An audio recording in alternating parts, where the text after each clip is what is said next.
Hello class 10th. So this is the third point of your chapter number 1 history, the age of revolution. यहाँ से revolution से start हो रही है Europe में, है ना। 1830 से 1848 के बीच का ये टेन्योर लिया है एनसीईआरटी ने, जिसके अकॉर्डेंस पे ये प्रिंट करता है। इस चैप्टर को डिज़ाइन जैसे किया है उन्होंने। तो यहाँ पर क्या हो रहा है कि जो कंजर्वेटिव्स हैं, ठीक है, उन्होंने अपनी पावर काफ़ी हद तक जो है कंसोलिडेट कर रखी थी, करने की कोशिश भी कर रहे थे। लिबरल्स भी कर रहे थे, नेशनलिस्ट भी। Came to be increasing associated with revolution in many regions of Europe such as Italy, German state, provinces of Ottoman empire, Ireland, Poland. इन सभी पर लिबरल और नेशनलिस्ट अपने रिवॉल्यूशंस को हवा देने का काम धीरे धीरे कर रहे थे, कि जिससे जो एक मोनार्की रिटर्न हुई है ना, उसको फिर से हटाया जा सके और हम फिर से कॉन्स्टिट्यूशनल गवर्नमेंट्स को, है ना, consent by the people government हम बना सकें। तो ये रिवॉल्यूशंस यहाँ से स्टार्ट हो जाते हैं, काफ़ी बड़े लेवल पर होने शुरू हो जाते हैं। ठीक है, आगे जो है हम देखते हैं तो मेनली इसमें जो मिलता है हमें, जो लिबरल नेशनलिस्ट हैं उनमें कौन कौन इन्वॉल्वमेंट रखता है। उसमें इन्वॉल्वमेंट रखते हैं एडुकेटेड मिडिल क्लास एलिट्स, जिसमें प्रोफेसर्स हैं, स्कूल टीचर्स हैं, क्लर्क्स हैं, members of commercial middle classes हैं, है ना। मीन्स छोटे बिजनेसमैन हैं, बड़े बिजनेसमैन हैं, प्रोफेसर्स भी हैं, लॉयर्स भी होंगे, प्रोफेशनलिस्ट हैं अलग अलग तरीके से। इस तरह से मतलब कि कुछ पढ़े लिखे लोगों का ग्रुप है, कुछ समझदार लोग हैं, है ना, कुछ शिक्षित हैं जो रिवॉल्यूशन को एक सही डायरेक्शन में लेके जा सकते हैं, है ना। मतलब ये लोगों की एक भीड़ नहीं है कि जिसको किसी ने बस जो है वो मोटिवेट कर दिया और कि साहब किला ढहा दो। नहीं, ऐसा ही नहीं किला ढहा देना है, हमें अपनी व्यवस्था भी बनानी है। ऐसा नहीं है कि किला ढहाने के बाद अब बैठेगा उसके मलबे के ऊपर कि अब बताओ अब क्या करें, अब कुछ नहीं, किला ही ढहाने आए थे हम तो वो वाला मोटिव नहीं है ना। किला तो फतेह करना ही है, उसे तो तोड़ना ही है। जो गवर्नमेंट्स बन गई हैं, जो और ज़्यादा कंजर्वेटिव्स ने बना दी हैं, या फिर उसके बाद जो ट्रीटीज़ फाइनल हुई थी यूरोप में, उनके बाद जो मोनार्कियल गवर्नमेंट्स बन गई थी, वो उनको हटाना है सिस्टमेटिकली। उनकी पावर्स को ख़त्म करना है और लोगों की पावर को आगे लेके जाना है, ये मेन मोटिव है। ठीक है, तो 1930s में जो सबसे पहली चीज़ यहाँ पे देखने को मिलती है फ्रांस में, है ना, तो वो था बॉर्बन किंग, जिसको कंजर्वेटिव रिएक्शन की वजह से 1815 के बाद से फिर से पावर मिल गई थी। उसको लिबरल रिवॉल्यूशनरीज़ ने हटाया और उसकी जगह पर कॉन्स्टिट्यूशनल मोनार्की इंस्टॉल मीन्स जिन्होंने की थी, ठीक है, वो कर दी। और इसके लीडर हुए लुइस फिलिपींस।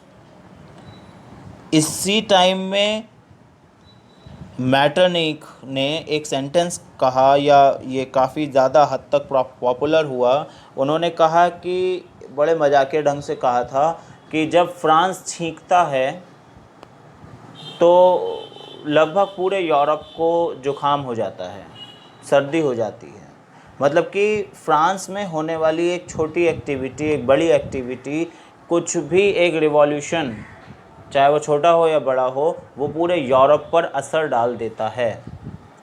और वाकई में ऐसा ही था, इसलिए वो बात इन्होंने इस तरह से कही। तो the July revolution sparked an uprising in the Brussel which led to Belgium breaking away from the United Kingdom of Netherland. Netherland की जो यूनाइटेड किंगडम थी, उससे ब्रसेल जो बेल्जियम है वो अलग हो गया था। ये बहुत छोटी सी कोई घटना नहीं थी, बहुत बड़ी घटना थी उस टाइम के हिसाब से, ठीक है। और उसके बाद आता है ग्रीक रिवॉल्यूशन। तो मींस ग्रीस में, क्योंकि ऑटोमन एम्पायर 15 सेंचुरी से लगातार चला आ रहा था और ग्रीक उससे आज़ाद होना चाहता था, तो ग्रीस रिवॉल्यूशन से स्टार्ट हुए। जितने भी ग्रीस लोगों को ग्रीक से एग्ज़ाइल कर दिया गया था उन्होंने भी सपोर्ट किया। बाकी और कंट्रीज़ जो और स्टेट्स थे यूरोप के उन्होंने भी सपोर्ट किया कि ग्रीस जो है एक मुस्लिम एम्पायर के अगेंस्ट में खड़ा हो सके और उस एम्पायर को हटाकर अपनी जो उनके कल्चरल गवर्नमेंट है जो पहले से ही ग्रीस की चलती आई है उसको वो रीइंस्टॉल कर सके। ग्रीस यूरोप में एक तरीके से उनको मतलब कि वो खुद को कहता है या उसके पोएट्स और उसके जो आर्टिसंस थे उन्होंने उस टाइम में यूरोप के सामने ग्रीस को प्रेजेंट करने के लिए या उसके कल्चर को प्रेजेंट करने के लिए या खुद के लिए सपोर्ट मांगने के लिए उन्होंने एक वर्ड दिया उसको। उन्होंने कहा कि Greece as a cradle of European civilisation and mobilised public opinion to support its struggle. Europe में वाकई में अगर सभ्यता सबसे पहले अगर कहीं जन्मी या पली है तो वो ग्रीस ही था। सिविलाइजेशन जहाँ सबसे पहले स्टेबल हुई वो ग्रीस ही था। ग्रीस का बहुत पुराना रिलेशन भारत के साथ रहा है। लगातार उनके जो लोग थे वो इंडिया पढ़ने आते रहे हैं।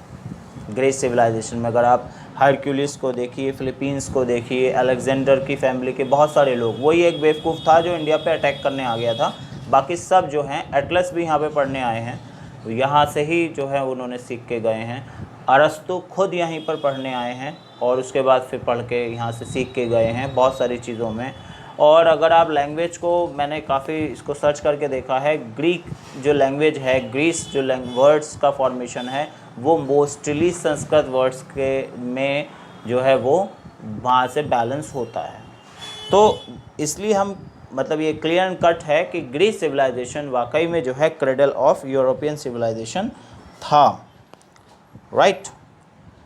तो मुस्लिम एम्पायर के अगेंस्ट में एक तरीके से पूरा यूरोप ही खड़ा हो गया था ग्रीस के साथ कि ये एम्पायर को हटाना है, ऑटोमन एम्पायर को, और वहाँ पर जो सिविलाइजेशन पहले से चलती आई है उसको इंस्टॉल करना है, राइट।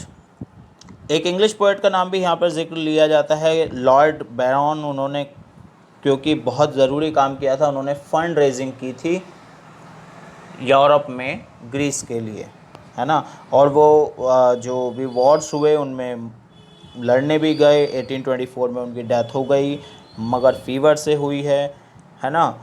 और फिर लास्ट में 1832 में ग्रीस को वो मिल गया जिसे वो चाहता था और एक ट्रीटी फाइनल हुई कॉन्स्टेंटिनोपल,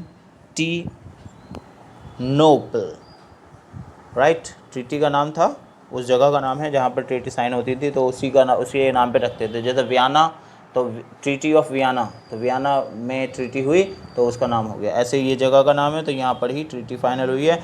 और Greece now as an independent nation after 1932। तो ये इंट्रोडक्शन है रिवॉल्यूशन का। इसके बाद और जगह की रिवॉल्यूशन, जर्मन में कैसे हुई, इटली में कैसे हुई, कैसे उनका रिफॉर्मेशन हुआ, ये आप आगे पढ़ेंगे और इसको आप अच्छे से कवर कीजिए। और इसमें जो जो कुछ हुआ है उनको पहले हुए हुए जितने भी इंसिडेंट्स हैं उनसे मैच करने की कोशिश कीजिए, तो आपको याद होता चला जाएगा। आप कोई भी क्वेश्चन को, जो भी कुछ आता है बोर्ड एग्ज़ाम्स में, उसको कुछ भी कभी भी जो है उससे पीछे नहीं हटोगे और लिख के आ जाओगे पूरा, राइट। Thank you.